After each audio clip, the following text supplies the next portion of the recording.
नमस्कार मेरे प्यारे देशवासियों। आज मैं अपनी बात की शुरुआत एक वेद वाक्य के साथ करना चाहता हूं। कृतं में दक्षिणे हस्ते जयो में सव्य आहितः। इस बात को भारत के संदर्भ में देखें तो बहुत सीधा साधा अर्थ यही है, हमारे देश ने एक तरफ कर्तव्य का पालन किया तो दूसरी तरफ उसे बड़ी सफलता भी मिली। कल 21 अक्टूबर को भारत ने 1 बिलियन 100 करोड़ वैक्सीन डोज का कठिन लेकिन असाधारण लक्ष्य प्राप्त किया है।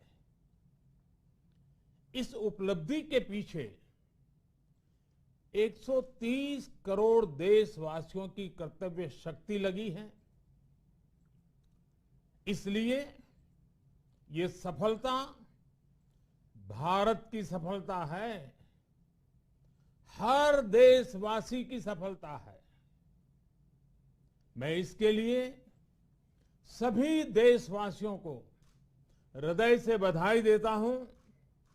साथियों, 100 करोड़ वैक्सीन डोज ये केवल एक आंकड़ा नहीं है, ये देश के सामर्थ्य का प्रतिबिंब है, इतिहास के नए अध्याय की रचना है। ये उस नए भारत की तस्वीर है जो कठिन लक्ष्य निर्धारित कर उन्हें हासिल करना जानता है। ये उस नए भारत की तस्वीर है जो अपने संकल्पों की सिद्धि के लिए परिश्रम की पराकाष्ठा करता है। साथियों, आज कई लोग भारत के वैक्सीनेशन प्रोग्राम की तुलना दुनिया के दूसरे देशों से कर रहे हैं। भारत ने जिस तेजी से 100 करोड़ का 1 बिलियन का आंकड़ा पार किया है, उसकी सराहना भी हो रही है। लेकिन इस विश्लेषण में एक बात अक्सर छूट जाती है कि हमने ये शुरुआत कहां से की है। दुनिया के दूसरे बड़े देशों के लिए वैक्सीन पर रिसर्च करना, वैक्सीन खोजना, इसमें दशकों से उनकी महारत है, एक्सपर्टाइज थी।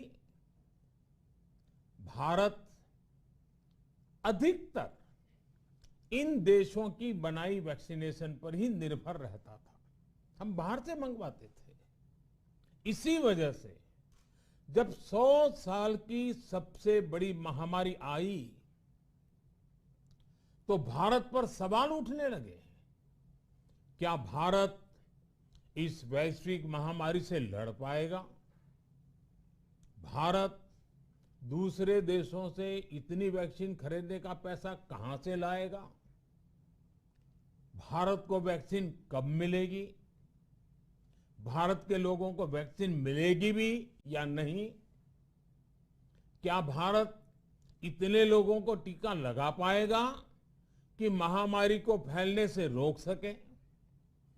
भांति भांति के सवाल थे।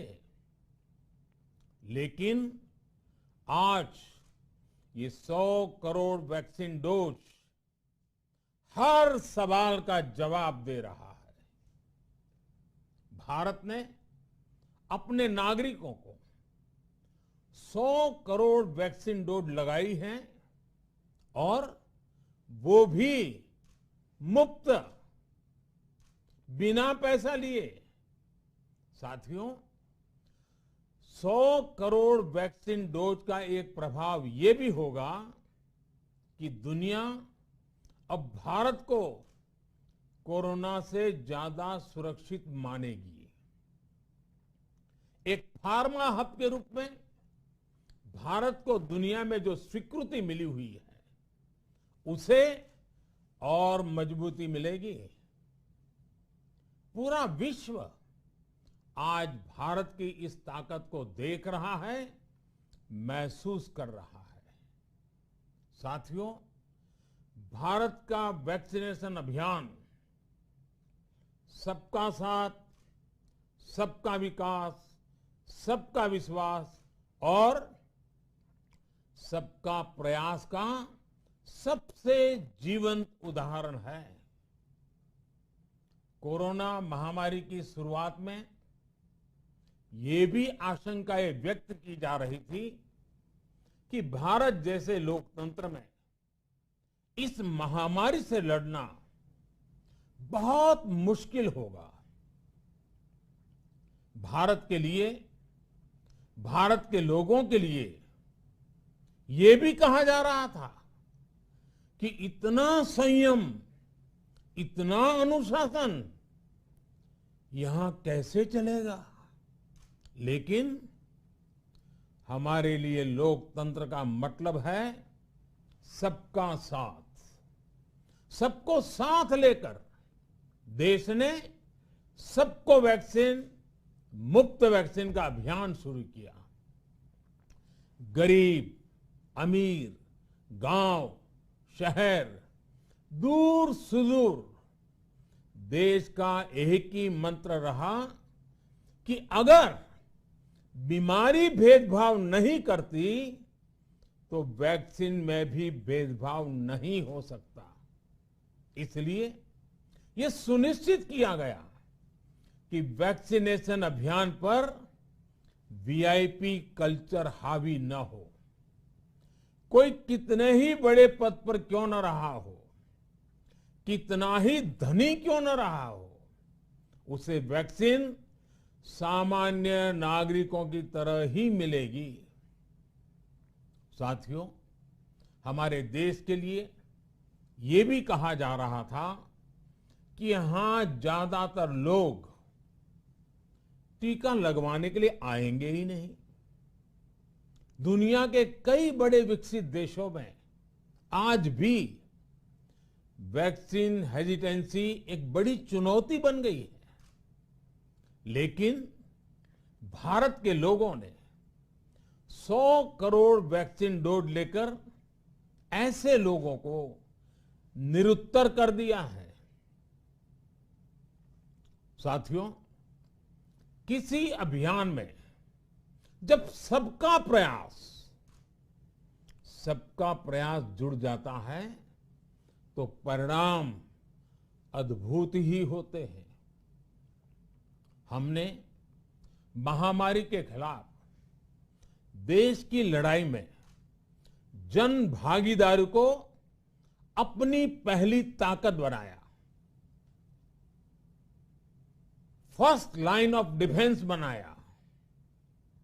देश ने अपनी एकजुटता को ऊर्जा देने के लिए ताली, थाली बजाई, दिए जलाए।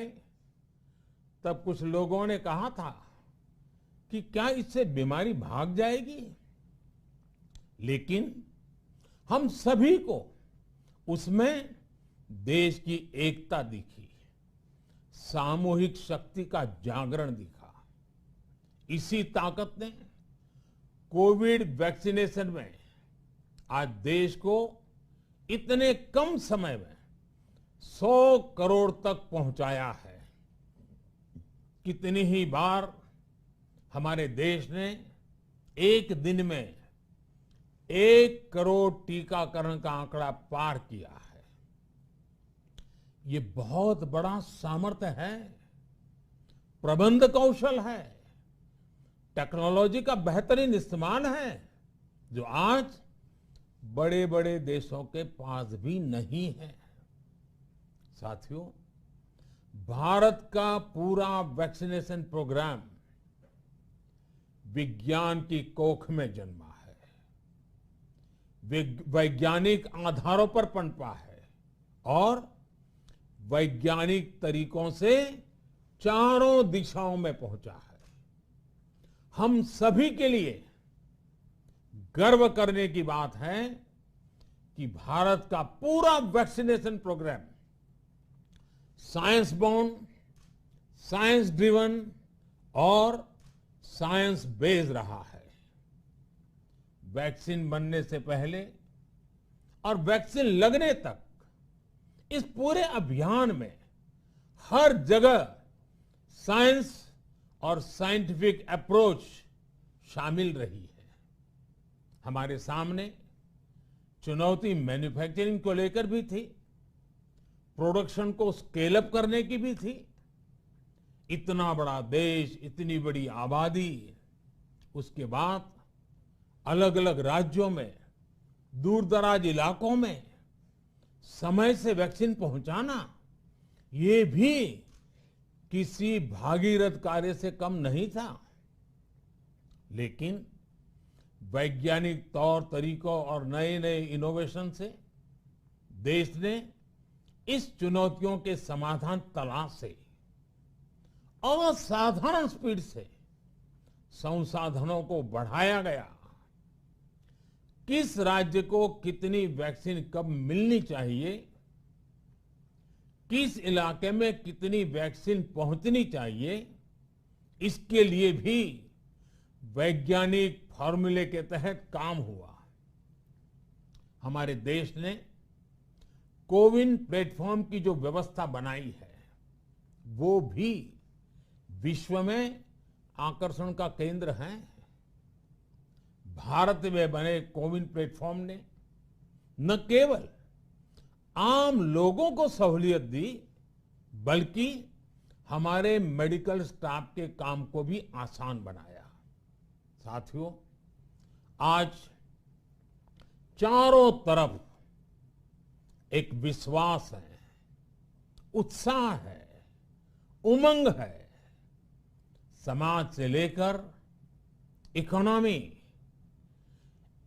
हम हर तबके पर देखें, ऑप्टिमिज्म, ऑप्टिमिज्म, ऑप्टिमिज्म ही नजर आता है। एक्सपर्ट्स और देश विदेश की अनेक एजेंसीज भारत की अर्थव्यवस्था को लेकर बहुत सकारात्मक है।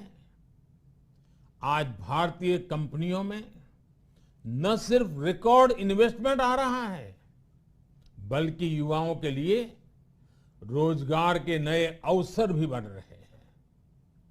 स्टार्टअप्स में रिकॉर्ड इन्वेस्टमेंट के साथ ही रिकॉर्ड स्टार्टअप्स यूनिकॉर्न बन रहे हैं। हाउसिंग सेक्टर में भी नई ऊर्जा दिख रही है।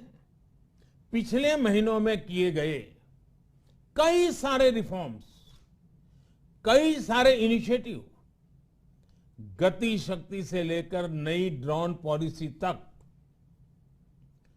भारत की अर्थव्यवस्था को और तेजी से आगे बढ़ाने में बड़ी भूमिका निभाएंगे। कोरोना काल में कृषि क्षेत्र ने हमारी अर्थव्यवस्था को मजबूती से संभाले रखा। आज रिकॉर्ड लेवल पर अनाज की सरकारी खरीद हो रही है। किसानों के बैंक खातों में सीधे पैसे जा रहे हैं। वैक्सीन के बढ़ते हुए कवरेज के साथ साथ आर्थिक सामाजिक गतिविधियां हो, खेल जगत हो, टूरिज्म हो, एंटरटेनमेंट हो, सब तरफ सकारात्मक गतिविधियां तेज हो रही हैं। आने वाले त्योहारों का मौसम इसे और गति देगा और शक्ति देगा। साथियों, एक जमाना था जब मेड इन ये कंट्री, मेड इन वो कंट्री, इसी का बोलबाला था, बहुत क्रेज हुआ करता था। लेकिन आज हर देशवासी ये साक्षात अनुभव कर रहा है कि मेड इन इंडिया की ताकत बहुत बड़ी होती है। और इसलिए आज मैं आपसे फिर ये कहूंगा कि हमें हर छोटी से छोटी चीज जो मेड इन इंडिया हो, जिसे बनाने में किसी भारतवासी का पसीना बहा हो, उसे खरीदने पर जोर देना चाहिए। और ये सबके प्रयास से ही संभव होगा।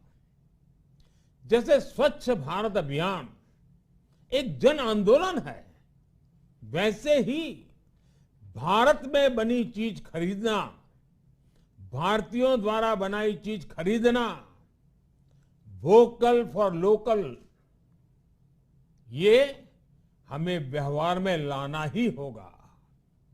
और मुझे विश्वास है सबके प्रयास से हम ये भी करके रहेंगे। आप याद करिए, पिछली दिवाली हर किसी के मन मस्तिष्क में एक तनाव था, लेकिन इस दिवाली 100 करोड़ वैक्सीन डोज के कारण एक विश्वास का भाव है।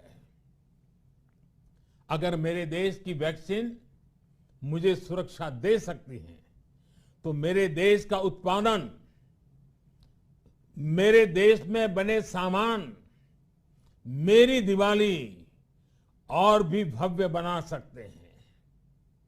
दिवाली के दौरान बिक्री की एक तरफ और बाकी साल की बिक्री एक तरफ होती है। हमारे यहां दिवाली के समय, त्योहारों के समय बिक्री एकदम बढ़ जाती है। 100 करोड़ वैक्सीन डोज हमारे छोटे छोटे दुकानदारों, हमारे छोटे छोटे उद्यमियों, हमारे रेहड़ी पटरी वाले भाइयों बहनों, सभी के लिए आशा की किरण बनकर आई है। साथियों, आज हमारे सामने अमृत महोत्सव के संकल्प है, तो ऐसे में हमारी ये सफलता हमें एक नया आत्मविश्वास दिलाती है। हम आज कह सकते हैं कि देश बड़े लक्ष्य तय करना और उसे हासिल करना बखूबी जानता है, लेकिन इसके लिए हमें सतत सावधान रहने की जरूरत है। हमें लापरवाह नहीं होना है। कवच कितना ही उत्तम हो, कवच कितना ही आधुनिक हो, कवच से सुरक्षा की पूरी गारंटी हो, तो भी जब तक युद्ध चल रहा है, हथियार नहीं डाले जाते। मेरा आग्रह है कि हमें अपने त्योहारों को पूरी सतर्कता के साथ ही मनाना है। और जहां तक मास्क का सवाल है, कभी कभी जरा, लेकिन अब तो डिजाइन की दुनिया भी मास्क में प्रवेश चुकी है। मेरा इतना ही कहना है, जैसे हमें जूते पहन करके ही बाहर जाने की आदत लग गई है ना, बस वैसे ही मास्क को भी एक सहज स्वभाव बनाना ही होगा। जिनको अभी तक वैक्सीन नहीं लगी है, वो इसे सर्वोच्च प्राथमिकता दें। जिन्हें वैक्सीन लग गई है, वो दूसरों को प्रेरित करें। मुझे पूरा भरोसा है कि हम सब मिलकर प्रयास करेंगे तो कोरोना को और जल्द हरा पाएंगे। आप सभी को आने वाले त्योहारों की एक बार फिर बहुत बहुत शुभकामनाएं। बहुत बहुत धन्यवाद।